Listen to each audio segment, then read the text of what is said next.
Bonjour à toutes et à tous, vous êtes bien sur le journal de la cause animale. Ce mois-ci, je prends le relais de votre animateur préféré, Amadeus. Et pour ce dernier JT avant les fêtes de fin d'année, on a la chance d'avoir avec nous Nour des Nouveaux Affineurs. Bonjour. Bonjour. Et Keivan de l'association Assiette Végétale. Bonjour. Voilà, donc merci à tous les deux d'avoir répondu favorablement à notre invitation. On a beaucoup d'actualités positives pour ce mois-ci, donc on va rentrer tout de suite dans le vif du sujet avec un géant de l'industrie agroalimentaire qui se met au végétal et ça crée quelques tensions, Corentin. Oui, absolument. Donc Danone va investir plus de 43 millions pour transformer son usine de yaourt dans le Gers en usine de lait végétal, spécialement du lait d'avoine, pour la marque Alpro dès l'automne prochain. J'en profite pour vous rappeler que le marché du végétal a triplé au cours des 7 dernières années et devrait encore augmenter de 50% d'ici 2025. Espérons que cela pousse donc du coup les éleveurs qui sont du coup pas très contents de cette décision dans le Gers à transformer leur activité pour aller dans ce sens. Très bien, donc la France se végétalise, mais il y a aussi une grande partie de l'Europe. Oui, c'est ça. En fait, on a eu une étude qui a été menée sur 9 pays, sur 7500 participants et participantes, et on s'est rendu compte qu'il y a 46% des Européens et Européennes qui sont prêts à arrêter la viande. Voilà. Alors, ce qui est assez hallucinant, c'est que 7% de ces questionnés se sont déclarés végétariens et végétariennes. Donc, c'est très très bon signe vraiment pour comme on parlait du marché végétal. Je pense que vraiment c'est bon signe. Ah oui, alors il y a un dernier point que je voulais stipuler aussi, c'est que 50% de ces personnes-là pensent que les alternatives végétales sont trop chères. Donc, à partir du moment où ces alternatives végétales seront peut-être plus accessibles, on peut imaginer qu'il y aurait de plus en plus de flexitariens, voire végétariens. Et notamment en Finlande, Astrid. Et oui, une excellente nouvelle, c'est que la ville de Helsinki supprime la viande et les produits laitiers de ses menus pour des raisons environnementales. Cela concernera tous les repas gérés par la municipalité à partir du 1er janvier 2022. D'accord, 2022. Et on a aussi des avancées similaires à Paris pour les restos U. Oui, tout à fait. Un vœu avait été déposé par la conseillère de Paris, Danielle Simonet, et a été accepté. Et ce vœu consiste à obtenir 25% de repas végétariens dans tous les crous de la capitale d'ici fin 2022. Oui, donc ça c'est déjà pas mal. Et justement, Keivan, donc de l'association Assiette Végétale, donc tu travailles de concert avec l'association PAZ, je crois, Paris Animaux Zoopolis. Oui, c'est ça. Alors ça, c'est spécialement à Paris, mais nous, on travaille dans la France entière. Ce qu'on fait, c'est qu'on accompagne les restaurants collectifs, donc c'est les cantines scolaires, les restaurants universitaires, les restaurants d'entreprise, pour qu'ils puissent développer une offre végétale qui va plaire à leurs convives et qui sera prise par le plus grand nombre possible de gens.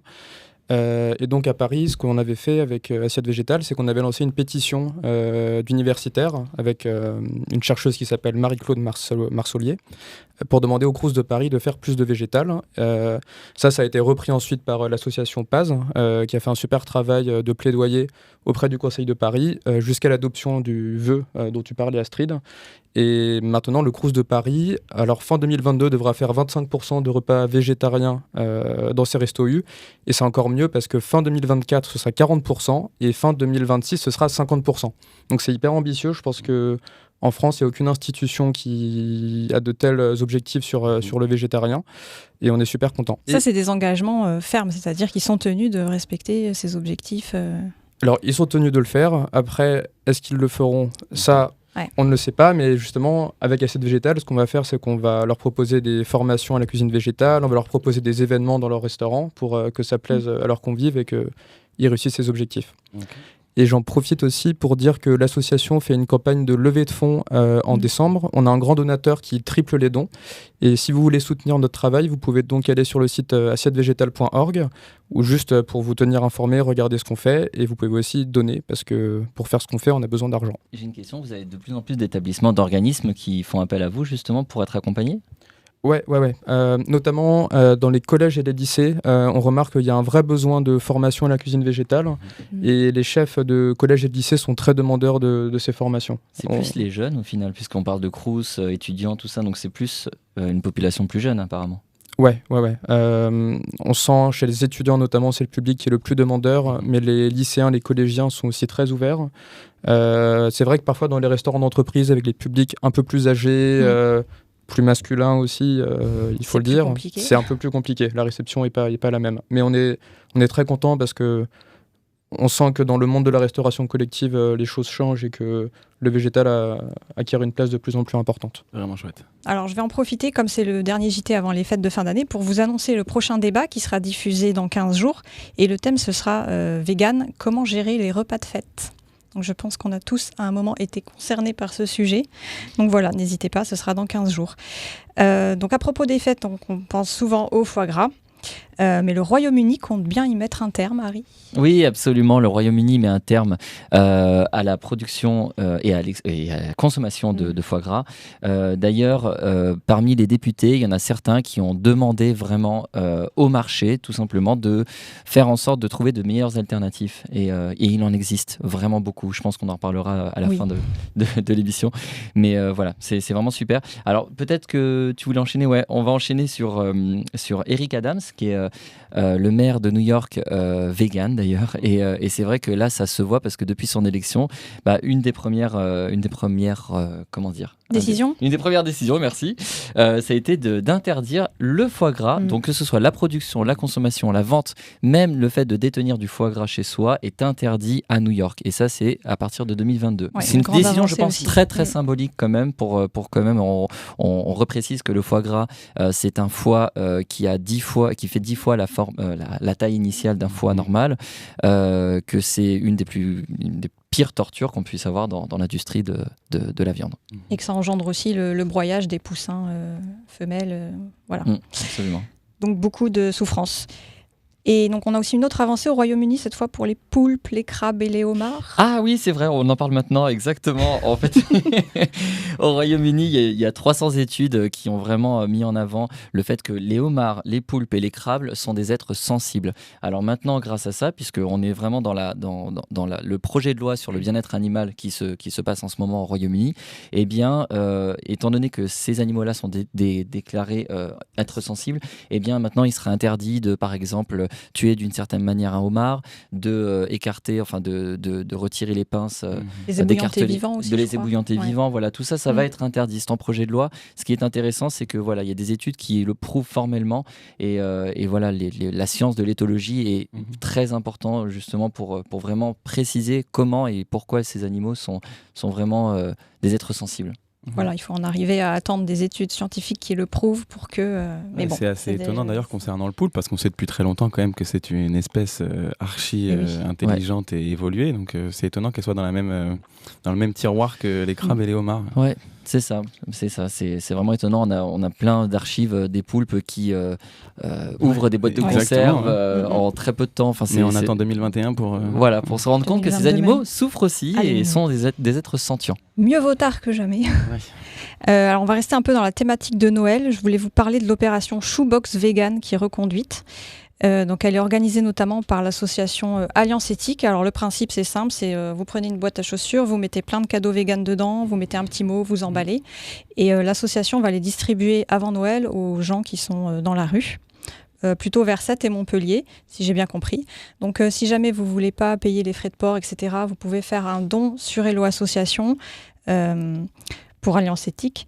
Et environ pour 25 €, ils vont distribuer pour vous une chaussure. Voilà. Pour les fêtes de fin d'année, on a aussi les nouveaux affineurs qui proposent des coffrets de fromages végétaux. Et là, je m'adresse à toi, Nour. Est-ce que tu peux nous parler un peu plus de ce que tu fais ? Alors nous, les nouveaux affineurs, on a une entreprise innovante dans l'univers de la gastronomie française. Et on développe des alternatives au fromage, évidemment 100% végétal, avec depuis le début une volonté de faire surtout des produits qui soient bons. En fait, qui puissent plaire à tout le monde et que les gens se posent presque en premier la question est-ce que c'est bon ou pas, avant de savoir si c'est végétal ou pas, même si nous on fait que des produits qui sont 100% végétaux. Et pour ça, depuis 4 ans maintenant, on a investi beaucoup sur la partie recherche avec à la fois des scientifiques, des chercheurs, mais également des fromagers et des chefs pour nous aider à développer différentes gammes. Il y a aujourd'hui 2 gammes de produits qui existent, tous sont fermentés et ça c'est vraiment le cœur de notre savoir-faire. Et là spécifiquement pour les fêtes, on a 2 actus. Il y en a une qui est évidemment sur ce coffret en fait, quelque chose qu'on propose qui peut se préparer en fait à la maison, en famille, qui peut s'offrir. C'est sur la base d'un de nos affinés qui s'appelle l'affiné de Margaux, qui est un produit à base de noix de cajou qui est fermenté et qu'on peut composer soit en version poivre de campote et fleur de sel, soit canneberge et noix du Périgord. Enfin, je dis soit et soit, mais en fait, il y a les deux dans le coffret, donc c'est les deux en même temps. Et je vais faire passer le plateau si vous voulez goûter en direct. Bon, maintenant, je ne réponds plus de rien. Et on a une autre actu, c'est le week-end prochain, donc c'est vendredi et samedi 10 et 11 décembre. Justement, tu parlais tout à l'heure un peu d'une future émission sur le sujet des fêtes le débat. végétales. Nous, on a voulu proposer une expérience de Noël en fait totalement végétale. Donc, on organise un chalet de Noël. C'est ouvert au public le samedi 10 dans le 12e avec différents partenaires. Il y a la Maison Landemaine qui va faire des démos. Il y a plein d'ateliers. Il y a des ateliers sur les nouveaux affineurs. Il y a la Maison Landemaine avec des ateliers de fabrication de brioches. Il y a des ateliers pour préparer du chai vegan avec Yogiti, il y a des cours de Santa Yoga. Voilà, donc un programme qui est ouvert au public le samedi. Pour ceux qui veulent, n'hésitez pas à vous inscrire sur les places sont limitées, c'est ça? Oui, les places sont limitées. On trouve les liens principalement sur nos réseaux sociaux. Oui, on vous remettra Insta, tout ça en Facebook commentaire. ou LinkedIn. En tout cas, pour moi, la preuve que c'est très, Vous très avez réussi, goûté c'est que j'avais ramené un fromage des nouveaux affineurs l'an dernier à Noël à mon père et il m'avait dit c'est plus vrai que nature. C'est bon ça. Ouais, Oh. super. Parce que là, on a le Margaux, il y en a d'autres aussi qui sont des versions un peu plus forts en goût. Et Ouais. honnêtement, si on aime bien le fromage fort, c'est une très bonne alternative, vraiment. Oui, c'est très bon. Merci. Je vous conseille Albert. Voilà, c'est ça. Oui. L'affiné d'Albert, c'est un peu notre produit phare. Ouais, je comprends. Qui ressemble, c'est vrai, le plus à du fromage par rapport à tout ce qu'on a l'habitude de trouver. La composition et la fermentation sont un peu différents des produits qu'on a habituellement. Et après, la gamme est assez variée. Nous, notre objectif, même si beaucoup de gens, quand ils le goûtent, ils disent oui, ça ressemble à du fromage et ils font l'association à des fromages qu'ils connaissent, c'est pas forcément d'essayer d'imiter un fromage en particulier, mais plutôt de se dire finalement deux fromages entre eux peuvent être très bons et très différents, donc on va être aussi bon que du fromage qu'on trouverait dans une fromagerie, mais potentiellement aussi différent qu'un fromage que pourraient l'être deux fromages entre eux. Et c'est ça l'idée, donc c'est pour ça que voilà, les produits qu'on a aujourd'hui, ils sont différents entre eux, ils peuvent plaire ou ne pas plaire aussi en fonction des goûts et de chacun. Mais l'idée, c'est vraiment d'avoir la même exigence sur le goût sans forcément chercher à imiter précisément. Et ça, c'est un point important. Je ne sais pas si je peux développer un peu plus, mais typiquement aujourd'hui, dans ce qui concerne les alternatives aux produits laitiers, en particulier au fromage, en fait, si on prend dans le monde aujourd'hui, la demande de fromage végétal, elle explose. Mais majoritairement, c'est des produits très, très transformés. Et en fait, nous, on échange depuis plusieurs années, je disais, avec des fromagers, avec des chefs.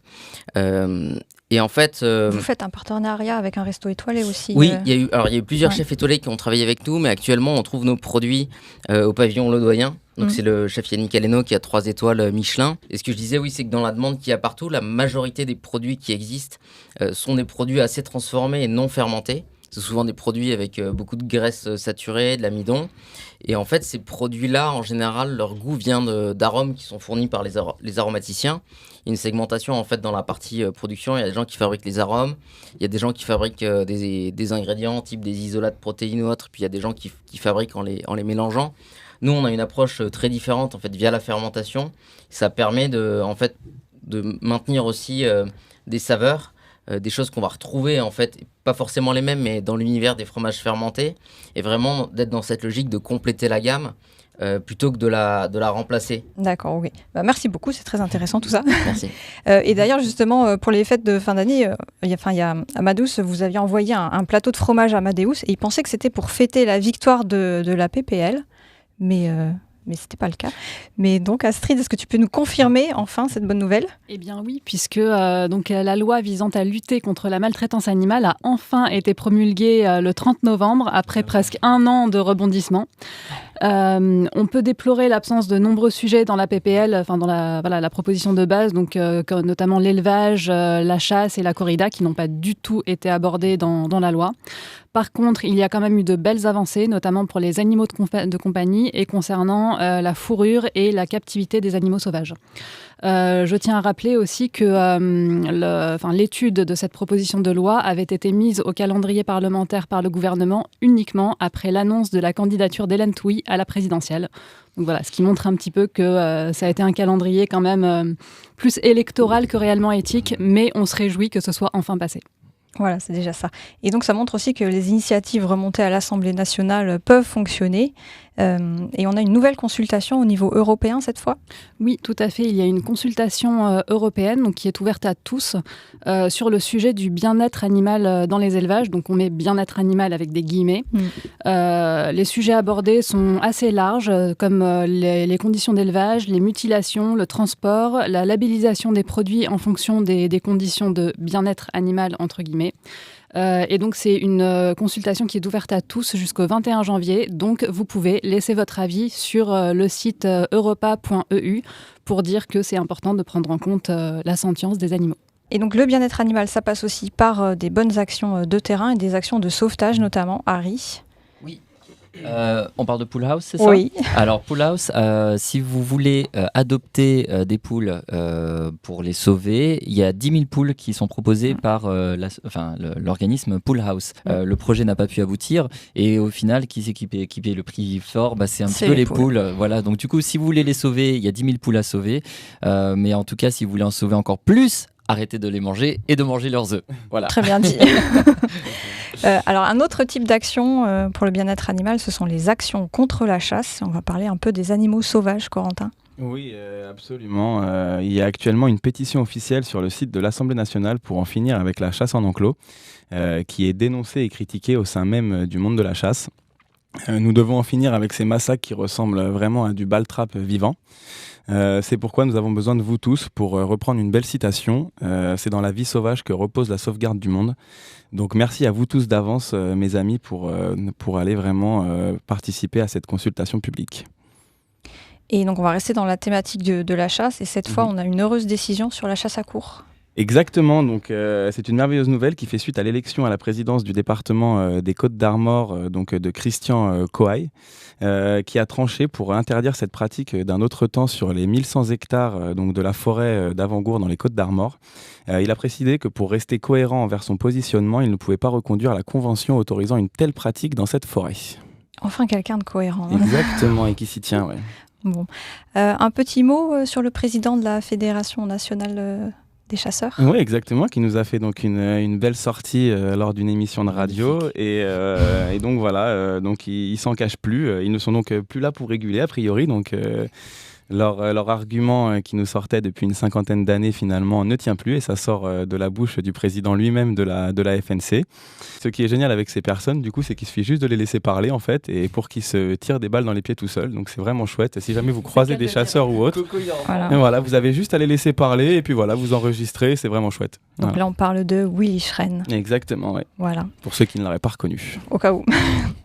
Donc, qui dit chasse à courre dit chevaux. Et donc, on a une autre exploitation qui risque d'être renouvelée dans quelques jours. C'est celle des poneys dans les parcs parisiens.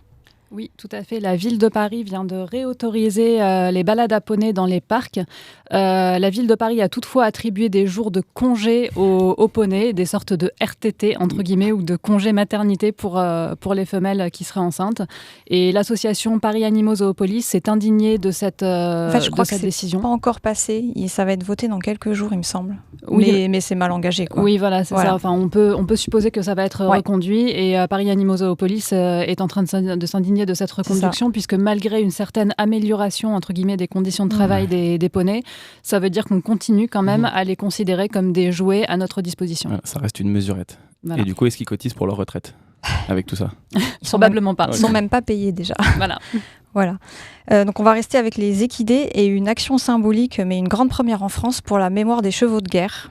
Oui, le 4 décembre, une plaque commémorative en l'honneur des chevaux réquisitionnés pendant la Grande Guerre a été inaugurée dans le 11e arrondissement à Paris. C'est également Paris Animaux Zoopolis ainsi que des associations d'anciens combattants qui ont été à l'origine de cet hommage. Et c'est une belle avancée pour entamer un travail de mémoire et de reconnaissance envers nos frères et nos sœurs les animaux qui eux, n'ont pas eu le choix dans ces moments-là. Donc on va retourner un peu à l'étranger cette fois et on va parler d'avancées contre les corridas. Oui, tout à fait. Donc de belles avancées aux Baléares ainsi qu'au Libertadores, qui est une région du Venezuela, où donc les corridas et spectacles avec animaux sont désormais interdits. Les anciennes corridas serviront maintenant pour des événements socio-culturels. Les arènes, donc. Oui, les arènes, Oui. exactement. Ouais. Voilà, donc une reconversion plutôt appréciée. Tout à fait. Voilà. Donc on va revenir un peu sur les animaux d'élevage cette fois pour l'industrie alimentaire. Donc le mois dernier, on avait invité Thomas de L214 qui avait mené une enquête assez poignante. Et donc ce mois-ci, on a une nouvelle enquête encore qui sort, Astrid, de L214. Oui, tout à fait. Cette enquête de L214 révèle l'utilisation de canons à poulet dans un élevage le Gaulois. C'est une moissonneuse-batteuse qui projette littéralement les pauvres poulets qui déjà sont relativement mal en point du fait qu'ils sont sélectionnés génétiquement pour grossir extrêmement vite et donc ils n'ont pas la force de se tenir sur leurs pattes. Et il faut savoir que les animaux qui subissent ce traitement sont littéralement des bébés de 35 jours. Donc voilà, et sur le site de la marque Le Gaulois, on peut lire un message du responsable de cet élevage qui dit, je cite, « Ce que j'aime dans mon métier, c'est m'occuper de mes animaux, les voir grandir, voir qu'ils sont bien dans le poulailler. Achetez en toute confiance Le Gaulois, une marque de qualité française. » C'est beau. C'est très beau. Ça en dit long sur l'éthique française. Voilà. Je peux peut-être en profiter pour expliquer un peu pourquoi ce qu'on fait à Assiette Végétale est aussi utile pour les animaux. C'est que y a des associations comme L214 qui font de la sensibilisation en montrant comment les animaux souffrent et donc en proposant aux gens d'arrêter de les manger. Mais si on veut pouvoir arrêter de manger des animaux ou même si on veut pouvoir manger végétal parce qu'on a envie d'avoir un impact moindre sur l'environnement, encore faut-il qu'on puisse le faire. Par exemple, quand on est adolescent dans sa cantine. Et donc, nous, notre idée, c'est que pour avoir un impact positif sur l'environnement ou pour les animaux ou pour la santé des gens, plutôt que d'aller faire de la sensibilisation en disant aux gens « allez-y, mangez végétal parce que c'est bon pour l'environnement, etc. », on va juste leur permettre de le faire, en fait. Qu'il y ait des plats dans leur cantine, dans leur restaurant d'entreprise, qu'ils n'aient pas à se demander qu'est-ce qu'il faut que je fasse, où est-ce que je peux acheter Comment faire. Voilà. Et que ce soit juste à leur disposition. Et on pense que c'est une bonne façon aussi de permettre aux gens de manger végétal. Ouais, c'est ça qui est vraiment chouette, c'est de pouvoir en fait donner des outils aux personnes pour pouvoir le faire au quotidien. C'est ça qui est vraiment important plutôt que de dénoncer ou montrer des images. C'est vraiment d'avoir les outils au quotidien pour que ça devienne une facilité. Ouais. C'est exactement ça. Des actions complémentaires, quoi. Et c'est vraiment super parce que les quelques ados végétariens ou végétaliens que je connais pour l'instant, la plupart des jours, quand il n'y a pas de menu végé à la cantine, ils sont obligés de manger dehors parce qu'ils n'ont même pas le droit de ramener leur lunchbox à l'intérieur. Mais au-delà de ça, ce qui est bien, c'est que là, ça sert à tous les autres aussi, en fait. C'est que finalement, il y a peut-être... Moi, j'avais vu, alors c'était aux États-Unis, il y a énormément de campus où il y a des plats qui sont servis de base, en fait. C'est totalement végétal ou au minimum végétarien. Et je crois que c'est 2/3 des étudiants qui mangent ça, là où c'est mis en place. Donc, en fait, c'est rien que le fait que ce soit accessible. Plus accessible. Indépendamment du fait que la personne ne va pas forcément consommer 100% végétal ou 100% végétarien, mais c'est surtout grâce à ça, tous les midis, elle va manger beaucoup plus. Et en fait, ça aide énormément. Et que c'est vraiment clé, en fait, ce sujet de l'accessibilité physique, en fait, des produits, il est très important. Ouais, et c'est presque incohérent, du coup, de pouvoir parler de toute cette sensibilisation, mais sans avoir, en fait, cette offre disponible. Tu vois, et accessible facilement. C'est complémentaire. Ouais. Et voilà, l'un doit aller avec l'autre, mais l'un sans l'autre, c'est bidon un peu. Ouais, et donc L214 a porté plainte et on espère que ça va aboutir comme l'enquête d'août, c'est ça ? Oui, tout à fait, puisque un éleveur de canards landais a été condamné à 10 mois de prison avec sursis, 3 000 € d'amende et 5 ans d'interdiction d'exercer un métier en lien avec les animaux. Et cette condamnation fait suite à une enquête de L214 qui avait révélé des images de l'élevage en août 2020. 2020 ? Ah oui, 2020. Ouais. Donc ça a quand même mis... Mais bon. Donc, voilà. Peut-être que pour cet élevage le Gaulois, on espère une issue aussi favorable, entre guillemets, si on peut dire ça comme ça. Voilà. Donc on va quitter la terre ferme pour aller se pencher quand même un peu sur les océans. Donc on vous en parlait dans le précédent JT, on a des nouvelles de la pêche de requins à La Réunion. Oui, voilà, c'est ça, MJ. Donc, je vous en avais parlé le mois dernier de la décision du préfet de La Réunion de suspendre la capture et la mise à mort donc, des requins aux abords et dans la réserve marine. Nous avons maintenant besoin de vous tous pour que cette décision devienne une finalité, en donnant votre avis lors de la consultation publique qui a lieu jusqu'au 20 décembre. Il est vraiment important que nous fassions poids pour protéger ces espèces fantastiques qui ont un rôle vraiment fondamental pour les océans. Donc voilà, on compte vraiment sur vous tous pour vous manifester lors de cette consultation publique. Elle n'est pas réservée aux gens qui habitent à La À La Réunion, absolument pas. Non. D'accord, Peu donc on importe peut où tous, vous vous situez sur le ouais. globe, allez donner votre avis pour qu'on laisse vraiment ces espèces merveilleuses tranquilles. On a toute une checklist à faire en fait Ouais, avec cette émission. On va vous rappeler tout ça dans les commentaires, on vous mettra tous les liens, tout ce qu'il faut. Ouais, on a besoin de Et vous, à on la vous fin, sollicite, mais c'est contrôlera. vraiment important pour tous ces individus. Ouais. Voilà, on va rester dans le domaine aquatique. Donc, suite à la PPL justement sur le bien-être animal, il va y avoir une interdiction des cétacés en captivité d'ici quelques années. Mais du coup, qu'est-ce qui va se passer pour eux ? Et donc c'est une bonne question. Et le collectif du coup Cétacés en partenariat avec l'ONG Archipelagos sont déjà sur les rangs depuis un bon moment. En effet, ils ont déjà mis en place un partenariat avec la Grèce pour créer un sanctuaire marin qui est déjà défini et acté afin d'accueillir donc les cétacés encore en captivité. Actuellement, ils s'occupent d'enrichir le milieu en recréant des herbiers marins, mais aussi à l'obtention de tous les permis. Et la reine d'Espagne les aide vraiment énormément là-dessus. Elle pousse vraiment ce projet. Actuellement, ils s'occupent... c'est un merveilleux projet qui a besoin d'un gros coup de pouce financier. Donc merci d'avance pour votre générosité une fois de plus. Et en ces périodes de fête, voilà de quoi faire un très joli geste pour tous ces individus encore en captivité. Bon, on va rester sur les repas des fêtes, sur le thème des fêtes de fin d'année et la gastronomie. Et Harry, tu vas nous parler de rillettes, par exemple. Oui, des rillettes. En fait, c'est toujours Marie-Sophie, elle, qui est une chef absolument hors pair, incroyable. Donc déjà, elle est créatrice de recettes 100% véganes, bien sûr, 100% végétales, 100% crues aussi. C'est ça qui est assez intéressant. Et elle est en partenariat avec Petit Vegan, la marque Petit Vegan, pour son lancement de rillettes, bien sûr 100% véganes et 100% végétales et crues. On se souvient que l'année dernière, ou il y a 2 ans je crois, ils avaient sorti aussi la Bonne Foi qui était une alternative de foie gras. Donc là on a une alternative de rillettes avec des saveurs marines. Voilà, très bonne nouvelle. D'accord. Et donc pour les fêtes, on rêve tous d'un menu 100% végétal. Et pour nous aider à ça, il y a une grande enseigne de la distribution qui s'y est mise. Oui, c'est le groupe Casino. Alors c'est la première fois qu'un groupe de cette envergure, en fait, de grande distribution, propose en tout cas des références, des alternatives végétales. Et là, on est sur 460 références qui sont proposées dans le groupe Casino via d'autres marques et via la marque aussi du même groupe. Voilà, on espère retrouver les nouveaux affineurs peut-être ou d'autres d'ailleurs. Voilà, c'est bien, j'en parle aussi. C'est La Vie, c'est une nouvelle marque en tout cas, qui se lance vraiment de manière assez forte avec un brevet puisque ils proposent des lardons végétales et le gras du lardon est breveté. Donc c'est vraiment intéressant et je vous ai apporté d'ailleurs ici sur le plateau. Je sais pas si on peut. Ouais, c'est juste un petit plateau Voilà, ils ont du bacon aussi, il me semble. Exactement, en fait c'est du lardon et du bacon et ils le proposent en saveur nature ou saveur fumée.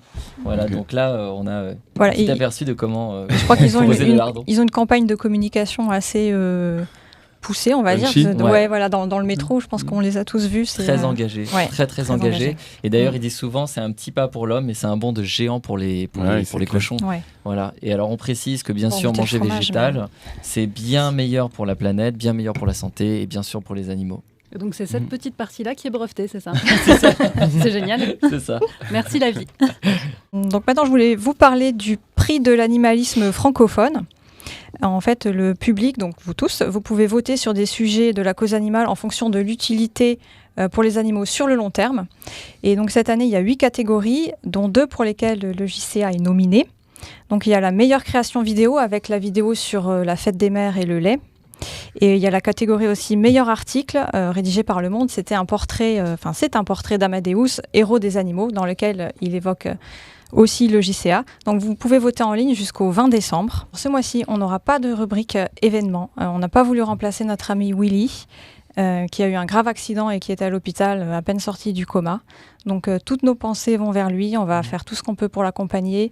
Dans les prochaines semaines, ça va être très difficile. Donc pour son rétablissement, on pense beaucoup à lui. Et on peut préciser que c'est pour ça qu'il y a le petit loup avec nous. Ouais, c'est pour ça qu'on a laissé un loup. Étant donné qu'il a un chien loup, du coup, pour représenter Willy, nous avons le loup avec nous. Il est à nos côtés, quoi qu'il arrive. Voilà, exactement. Donc ça arrive à son terme. Je voulais remercier tout le monde, nos invités, les chroniqueurs, tous les gens de la technique, sans qui on n'aurait pas un JT aussi beau visuellement et qualitatif. Nos sponsors, donc tout ce qu'on a pu manger là, Vegami aussi, les anciens Un Monde Vegan. Voilà. Et puis notre chef d'orchestre Amadeus. Ouais, je peux préciser aussi, n'hésitez pas à commenter, à liker, à partager sur toutes les plateformes. Même les podcasts sont diffusés sur toutes les plateformes d'écoute. Donc voilà, n'hésitez pas. Merci à Merci. tous. Merci à vous Merci. tous. Merci MJ. Et bonne fête à tous. Ouais, passez Oui, de bonnes bonne fêtes. fête. Bonne fête. Écoutez Armada.